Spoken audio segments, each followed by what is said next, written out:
नमस्कार, स्वागत है आपका और मैं हूं आपके साथ लता। बड़ी खबर आपको बता रहे हैं, इंजुलिया केस में सचिन वाजे की बढ़ाई गई कस्टडी। कोर्ट ने 7 अप्रैल तक बढ़ाई सचिन वाजे की हिरासत। आपको बता दें, इसके अलावा एनआईए ने सचिन वाजे के खिलाफ ऊपा की कई धाराएं भी लगाई हैं। तो जिस तरीके से लगातार आपको बताते चले कि आज दरअसल सचिन वाजे की एनआईए की हिरासत खत्म होने की आज आखिरी मियाद थी, जिसको लेकर एनआईए ने कोर्ट से वाजे की 6 दिन की हिरासत की और मांग की थी। और इसी कड़ी में एनआईए की टीम वाजे को लेकर आज स्पेशल कोर्ट पहुंची, जहां पर एनआईए ने स्पेशल कोर्ट में साफ तौर पर यह कहा कि वाजे से जुड़ी डायरी और भारी मात्रा में कैश जो मिला हुआ है और इसीलिए इस पूरे मामले में जांच बेहद जरूरी है। जिसके बाद तमाम जरूरी दस्तावेजों और सबूतों के आधार पर कोर्ट ने अपना फैसला सुनाते हुए सचिन वाजे की कस्टडी बढ़ाने की मांग को स्वीकार कर लिया। दरअसल आपको बताते चले कि सचिन वाजे मनसूख हिरेन मौत के मामले और इंजुलिया केस में मुख्य आरोपी है, जिसको लेकर लगातार जांच की जा रही है। कड़ी में सचिन वाजे के सहयोगी रियाज काजी जैसे उनके कई तमाम सहयोगियों से भी समय समय पर एनआईए पूछताछ कर रही है। तो वहीं दूसरी ओर आपको बताते चले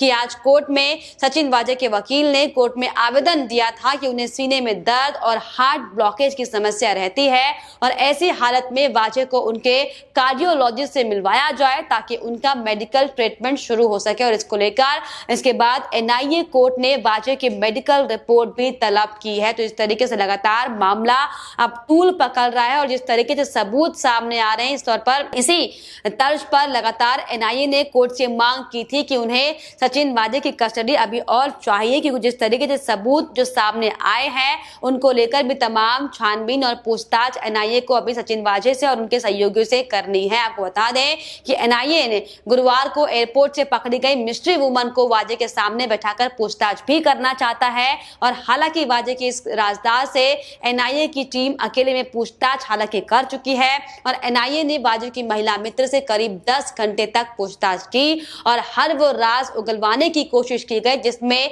वाजे लिप्त था। और ये भी तथ्य सामने आ रहे हैं कि ये वही महिला हो सकती है जो 16 फरवरी को सचिन वाजे के साथ 5 स्टार होटल में देखी गई थी। और इन्हीं तमाम सबूतों के आधार पर एनआईए ने सचिन वाजे के खिलाफ प्रिवेंशन एक्ट यानी कि ऊपा की कई धाराएं लगाई हैं, क्योंकि एनआईए का साफ तौर पर यह कहना है कि हम लोग ऐसे ही ऊपा के तहत मामले की जांच नहीं कर रहे, बल्कि इसके तार भी जुड़ते हुए दिखाई दिए हैं। वाजे का एक ज्वाइंट अकाउंट है, उसमें जो कुछ मिला है हमें उसका प्रयोजन और कनेक्शन पता करना है। और जिस तरीके से जो सबूत एक एक कर सामने आ रहे हैं, जैसे कार के अंदर कई सबूतों का मिलना, हमें उसका कनेक्शन भी मालूम करना है और कौन कौन इसमें साजिशकर्ता के रूप में शामिल है, किसे पेमेंट दिया गया और किसे नहीं। ये सारे मामले ऊपा से जुड़े हुए हैं। षड्यंत्र हमेशा चुपचाप रचा जाता है और इसी को लेकर सचिन वाजे की गिरफ्तारी के बाद भी लॉकर ऑपरेट किया जा रहा था। इसका मतलब कुछ ना कुछ राज इस पर जरूर है। और जिस तरीके से एनआईए ने वाजे की एक और मर्सिडीज कार जब्त की है, यह साफ हो चला है कि इससे भी कई सबूत अभी बाहर आने बाकी है। और इस कार को लेकर आपको बताते चले, इस कार को जब्त करने के साथ ही एनआईए ने अब तक कुल 8 लग्जरी कार को जब्त कर लिया है। और यह भी बताया जा रहा है कि वाजे की करीबी महिला दोस्त इस कार का इस्तेमाल कर रही थी। ये वही महिला दोस्त है जिसे एनआईए ने मुंबई एयरपोर्ट से पकड़ा था। सचिन वाजे की ये राजदार वाजे की गिरफ्तारी के बाद से ही लगातार फरार चल रही थी। तो साफ तौर पर जिस तरीके से अहम खुलासे हो रहे हैं और जिस तरीके से मीठी नदी के किनारे 2 CCTV footage, DVR, 2 CPU, 2 hard disk, एक लैपटॉप, प्रिंटर और तमाम जो अन्य नंबर प्लेट्स मिले, जिसमें साफ तौर पर एक संयुक्त खातों का भी पता चला, जिसमें से साफ तौर पर दिखा कि 25 लाख रुपए बरामद किए गए हैं। और वही सीसीटीवी से अब तक 130 टीबी से अधिक सबूत बरामद किए हैं एनआईए ने, जिसको लेकर अब जांच का दायरा एनआईए और बढ़ाना चाहती है। और इसके पहले एनआईए ने आपको बताते चले कि गिरफ्तार किए गए सिपाही विनायक शिंदे के घर से एक डायरी भी बरामद की थी, जिसमें साफ तौर पर बरामद डायरी से पता चला है कि विनायक शिंदे निलंबित जो मुंबई पुलिस यानी कि एपीआई सचिन वाजे हैं, उनकी ओर से मुंबई में 30 से अधिक बार और क्लबों से प्रोटेक्शन मनी यानी कि उगाही कर का काम कर रहा था। तो आपको बताते चले कि इस पूरे मामले में एनआईए अब तक 50 गवाहों से पूछताछ कर चुकी है। लेकिन अब जो अहम मामले, जो अहम कड़ियां लगातार अब जो सामने आ रही थी, इसको देखते हुए एनआईए ने कोर्ट से लगातार ये मांग की थी कि उन्हें 6 दिन की और कस्टडी सचिन वाजे की चाहिए। चाहिए कि जो सचिन वाजे की महिला मित्र जो अब एनआईए की पकड़ में आई है, वो महिला मित्र और सचिन वाजे को आमने सामने बिठाकर पूछताछ की जाएगी। हालांकि एनआईए ने उस महिला मित्र से कई घंटों तक पूछताछ की, जिसमें महिला मित्र ने कई अहम राज सामने एनआईए के खोले हैं, जिसको लेकर अब सचिन वाजे के साथ बैठाकर भी एनआईए पूरी पूछताछ करना चाहती है। और जिस तरीके से लगातार जो एक और डायरी बरामद हुई है उसको लेकर भी कई तथ्य सामने आ रहे हैं और इन सब तमाम सबूतों के आधार पर एनआईए ने कोर्ट में साफ तौर पर यह मांग की थी कि अभी उनका जांच का दायरा जो है वो खत्म नहीं हुआ है, क्योंकि जो तमाम सबूत अलग अलग एंगल से सामने आ रहे हैं उनको थोड़ा और वक्त चाहिए सचिन वाजे से पूछताछ करने के लिए और उनके सहयोगी से पूछताछ करने के लिए, जिसको लेकर आज कोर्ट ने बड़ा फैसला सुनाते हुए एक बार फिर से सचिन वाजे को बड़ा झटका देते हुए उनकी न्यायिक हिरासत को बढ़ा दिया। और अब आपको बताते चले कि एनआईए एक बार फिर से इस पूरे मामले को, हालांकि अभी तक गंभीरता से जांच वो कर रही थी, और अब जिस तरीके से जो नए नए एंगल जो सामने आए हैं उन तमाम एंगल्स को ध्यान में रखते हुए एनआईए इस पूरे मुद्दे की जांच करेगी। हालांकि बार बार सचिन वाजे की वकील की ओर से सचिन वाजे के स्वास्थ्य का हवाला देते हुए उनके वकील बार बार याचिका को रद्द करने की, बेल दिलाने की मांग हालांकि करते नजर आए थे, लेकिन साफ तौर पर कोर्ट ने अपना सख्त रुख अख्तियार करते हुए कहा कि जिस तरीके से लगातार जो सबूत अब तक सामने आए हैं, इन तमाम सबूतों को देखकर ये लगता है कि इस मामले में जांच अभी बेहद जरूरी है। और इसी कड़ी में बड़ा फैसला सुनाते हुए आज साफ तौर पर सचिन वाजे को बड़ा झटका देते हुए कोर्ट ने न्यायिक हिरासत को 6 दिनों के लिए और बढ़ा दिया है। तो देखिए, जिस तरीके से लगातार एंटीलिया केस के मामले को लेकर महाराष्ट्र सरकार इस पूरे मुद्दे को दबाने की कोशिश हालांकि कर रही थी, और किस तरीके से हमने देखा था कि कैसे शुरुआती दौर में लगातार महाराष्ट्र सरकार ये कहती हुई दिखाई पड़ रही थी कि ये सिर्फ और सिर्फ एक हादसा है, इसके पीछे कोई भी षड्यंत्र नहीं है। लेकिन अब जब एनआईए को इस पूरे मामले की जांच सौंपी और जो तमाम सबूत जो निकलकर सामने आए और जो तमाम 8 लग्जरी गाड़ियां जो एक पुलिस अफसर के पास मिली है, ये भी कई सवालों को खड़ा करती कि आखिर इतनी तमाम महंगी गाड़ियां आखिर सचिन वाजे के पास कैसे आई, और जो उन गाड़ियों में जो तमाम सबूत मिले हैं, फिर चाहे वो कैश की बात की जाए, चाहे वो काउंटिंग मशीन की बात की जाए,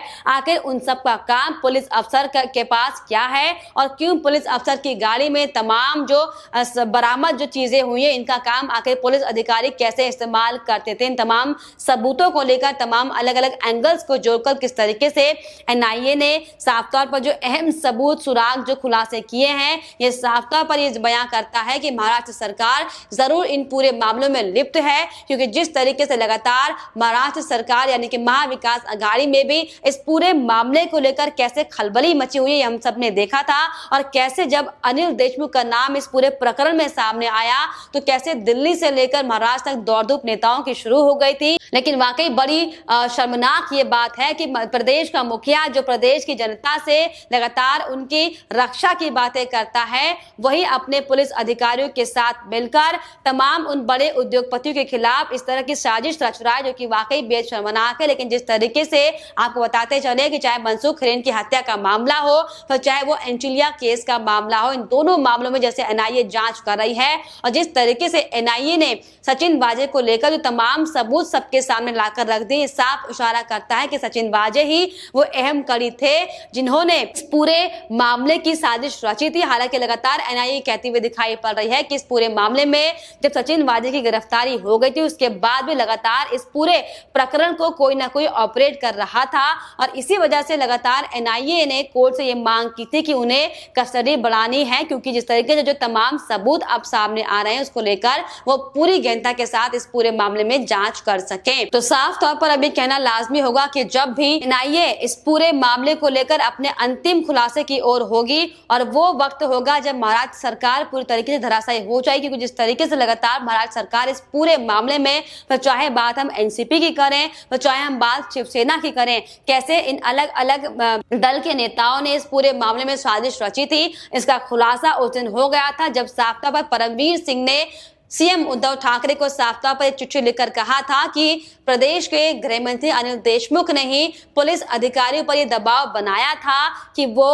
प्रदेश में हर महीने 100 करोड़ की उगाही करें, उन्हें उगाही कर दें। तो साफ तौर पर जो सबूत लगातार सामने आए थे। हालांकि इसके बाद आपको बताते चलें कि परमवीर सिंह का तबादला किया गया था और किस तरीके से परमवीर सिंह और सचिन वाजे के जो तमाम सबूत जो लगातार वो छुपाने की कोशिश कर रहे थे, उसको ढकने का काम महाराष्ट्र सरकार कर रही थी, हम सबने देखा था। लेकिन अब आपको बताते चले कि जिस तरीके से जो अहम क्लूज एनआईए को मिल रहे हैं और जैसे जैसे लगातार एनआईए की जांच आगे बढ़ रही है, वैसे वैसे साफ तौर पर ये कयास लगाए जा रहे हैं कि अब किसी भी वक्त महाराष्ट्र की सरकार गिर सकती है, क्योंकि जिस तरीके से नीति और सिद्धांतों को भूलकर महाराष्ट्र की सरकार ने जो उगाही का जो काम किया है, इसकी सजा अब प्रदेश की जनता महाराष्ट्र सरकार को देगी। लेकिन वाकई इन सब के बीच देखने वाली बात यह होगी कि अब जो 6 दिनों की कस्टडी बढ़ाई गई है, इसमें क्या कुछ अहम खुलासे एनआईए करती है और क्या कुछ और कौन कौन से वो अहम नाम होते हैं जो इस पूरे मामले में पर सामने आते हैं। फिलहाल इस पर आपकी क्या राय हमें कमेंट बॉक्स में जरूर लिखेगा। साथ ही साथ हमारे चैनल को सब्सक्राइब करना भी ना भूलें।